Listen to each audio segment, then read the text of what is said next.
धन शोधन निवारण अधिनियम 2002 के अंतर्गत किसे शामिल किया? दोस्तों बढ़िया क्वेश्चन आपके सामने देखो किसे शामिल किया, ठीक है। पहली बात तो एक अधिनियम है भारत में, इसको बोलते हैं पीएमएलए, बड़ा फेमस अधिनियम है और इसका वर्तमान में खूब यूज भी हो रहा है ना, इसका वर्तमान में खूब यूज भी हो रहा है पीएमएलए, ठीक है। प्रिवेंशन ऑफ मनी लॉन्ड्रिंग क्या बोलते हैं इसको कहते हैं प्रिवेंशन ऑफ मनी लॉन्ड्रिंग, ठीक है। Prevention of money laundering act जो है इसे बोलते हैं आपके, ठीक है। हिंदी में कहते हैं आपकी धन शोधन निवारण अधिनियम कहते हैं, ठीक है। धन शोधन निवारण अधिनियम कहते हैं पीएमएलए ना, प्रिवेंशन ऑफ मनी लॉन्ड्रिंग दोस्तों एक्ट, ठीक है। इसका मतलब क्या दोस्तों ना, इसका मतलब क्या आप जानना चाहोगे कि prevention of money laundering act आपके, देखो दोस्तों जो आपकी ब्लैक मनी जो होती है उस ब्लैक मनी को जो व्हाइट करते हैं आपके वो है प्रिवेंशन ऑफ मनी लॉन्ड्रिंग, ठीक है। मनी लॉन्ड्रिंग का मतलब क्या होता है? ब्लैक मनी को व्हाइट करना, ठीक है। तो मनी लॉन्ड्रिंग पूछूं आपसे तो इसका मतलब क्या होता है आपके? इसका मतलब होता है काले धन को आपके नाम काले धन को आपके ब्लैक मनी को व्हाइट मनी, ठीक है। तो काले धन को आपके व्हाइट मनी में कन्वर्ट करना, ठीक है। तो जो ब्लैक मनी जो आपकी जो ब्लैक मनी है इस ब्लैक मनी को दोस्तों व्हाइट मनी में कन्वर्ट करना, ठीक है। ब्लैक मनी का मतलब क्या होता है आपके? जिस पर टैक्स नहीं दिया, ठीक है।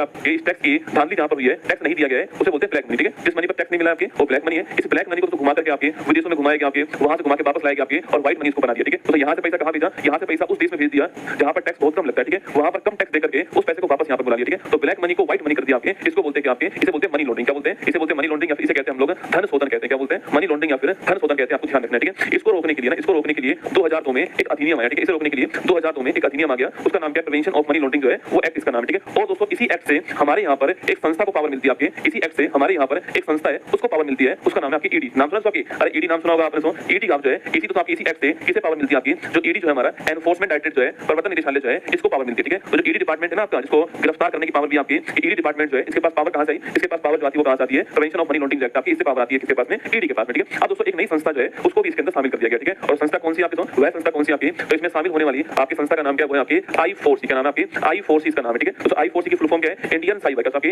इंडियन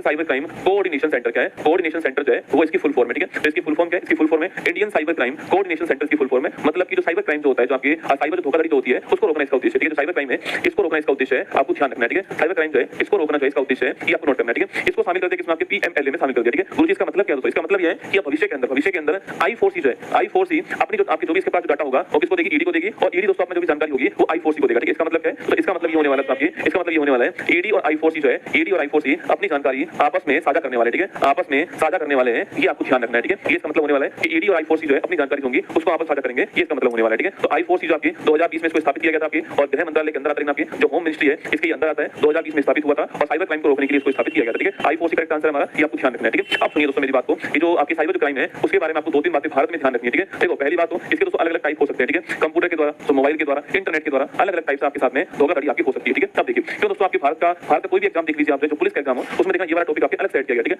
आजकल दोस्तों जो क्राइम है ना, आजकल तो क्राइम किसी को गोली मारने वाला कम हो गया, ठीक है। क्योंकि आजकल